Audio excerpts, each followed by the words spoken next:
விஜய் இதுவரை இந்த தமிழகத்தினுடைய மக்களுக்கு, தமிழ்நாட்டில் உள்ள இளைஞர்களுக்கு, தமிழ்நாட்டில் உள்ள தொழிலாளர்களுக்கு, தமிழ்நாட்டில் உள்ள மீனவர்களுக்கு எவர்களுக்காவது எந்த உதவியாவது ஏறக்குறைய 200 300 கோடி ரூபாய் ஒரு படத்திற்கு நிதி வாங்குகின்ற சம்பளம் வாங்குகின்றவர் எந்த செயலாவது செய்திருக்கின்றாரா என்று சொன்னால் இல்லை. செய்யாமல் கேள்வி கேட்பது என்பது எளிது, அதை நிறைவேற்ற என்பதற்கு எங்களுடைய கழகத்தினுடைய தலைவர், தமிழகத்தினுடைய முதலமைச்சர் இன்றைக்கு அவர் எடுக்கின்ற நடவடிக்கைகள், எவ்வளவு போராட்டம், எவ்வளவு முயற்சி, தினந்தோறும் அவர் சுற்றி வருகின்ற சுற்றி மக்களை சந்தித்து மக்களுக்கு செய்கின்ற நன்மைகள், இதையெல்லாம் இன்றைக்கு நினைத்து பார்க்க வேண்டும். அதுவும் இல்லாமல் சனிக்கிழமை தோறும் மக்களை பார்க்க, இதுதான் சனி ஞாயிறா, சனி நாயகன்.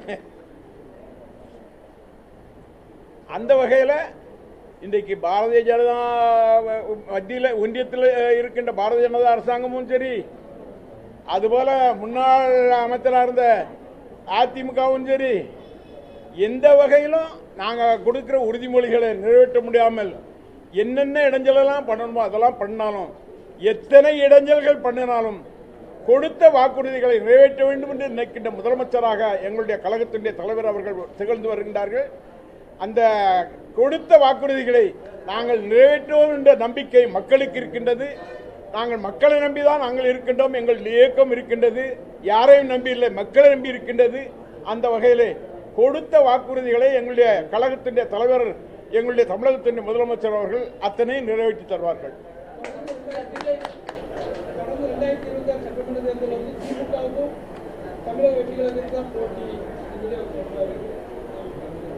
யார் புதுசா கட்சி ஆரம்பிச்சாலும் அவர் வைக்கணும்னா யாரை சொல்லணும்னா திமுகவை சொன்னாதான் அவங்களுக்கு கதை வரும்.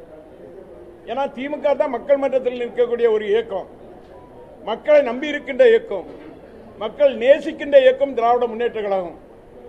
அதைத்தான் சுட்டி காட்ட முடியுமே தவிர சாதாரண ஒருத்தர் ஒரு கட்சி ஆரம்பிச்சாலும் உடனே சொல்லுவான் நான் திமுக வீழ்த்த போறேன்னு தான் சொல்லுவான். வீழ்த்த முடியுமா? ரோட்ல இருந்து இது பண்ண முடியுமா? திராவிட முன்னேற்ற கழகம் என்பது பாரம்பரியமானது. அண்ணாவுடைய காலத்திலிருந்து, தலைவர் கலைஞருடைய காலத்திலிருந்து, நம்முடைய முதலமைச்சர் தளபதி அவர்களுடைய காலத்திலிருந்து அத்தனையும் பிற்படுத்தப்பட்டவர், தாழ்த்தப்பட்டவர், சிறுபான்மை மக்கள் ஒவ்வொருவருடைய உயர்வுக்காக இருக்கின்ற இயக்கம் திராவிட முன்னேற்ற கழகம். இந்த இயக்கம் ஆரம்பிக்கப்பட்டதின் நோக்கமே என்னவென்று சொன்னால், எவரெல்லாம் அமுங்கி இருக்கின்றார்களோ, எவர்களெல்லாம் பாதிக்கப்பட்டிருக்கின்றார்களோ அவர்கள் உயர்வு வர வேண்டும் என்ற வகையிலே இருக்கின்ற இயக்கம் திராவிட முன்னேற்ற கழகம். அந்த வகையிலே திராவிட முன்னேற்ற கழகத்தை எந்த கொம்பனாலும் தொட்டு பார்க்க முடியாது, அசைத்து பார்க்க முடியாது. வேண்டுமென்றால் மாநிலம் முழுவதும் உள்ளவர்களை எல்லாம் வர சொல்லி சினிமாவில் நடிப்பவர்கள் கூட்டத்தை நடத்தலாமே தவிர எந்த வகையிலும் திராவிட முன்னேற்ற கழகத்தை எவராலும் அசைக்க முடியாது. அந்த வகையிலே வெல்வோம். 2026 தமிழகத்தின் முதலமைச்சராக எங்களுடைய மரியாதைக்குரிய தமிழக முதலமைச்சர், எங்களுடைய கழகத்தினுடைய தலைவர் மரியாதைக்குரிய அண்ணன் தளபதி தான் முதலமைச்சர், அண்ணன் ஸ்டாலின் தான் முதலமைச்சராக வருவார். யாராவது நடிகர் தூத்துக்குடிக்கு வந்தாங்கன்னா எப்படி இருக்கும் கூட்டம்? எப்படி கூட்டம் இருக்குமா? இராதா? அதுதான் இருக்கும்.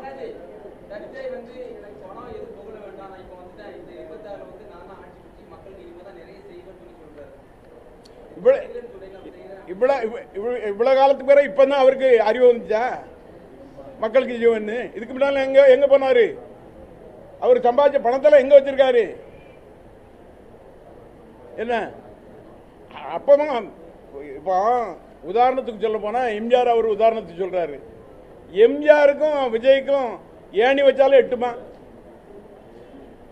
எம்ஜிஆர் திராவிட முன்னேற்ற கழகத்தினுடைய பொருளாளர், திராவிட முன்னேற்ற அண்ணாவுடைய வழிகாட்டில் வாழ்ந்தவர், கலைஞரோடு இருந்தவர், அது மட்டுமல்ல மக்களோடு மக்களாக இருந்தவர், தான் சம்பாதித்த பணத்தை எல்லாம் ஏழைகளுக்கு வழங்கியவர். இவர் யாரு? இவர் என்ன செய்திருக்காரு சொல்லுங்க? ஒரு இதை சொல்லுங்க. ஏன் பத்திரிகையாளர் எல்லாம் ஏதாவது சொல்லுங்களா? என்னன்ட்டு 200 கோடி 300 கோடி சம்பளம் வாங்குறாங்க.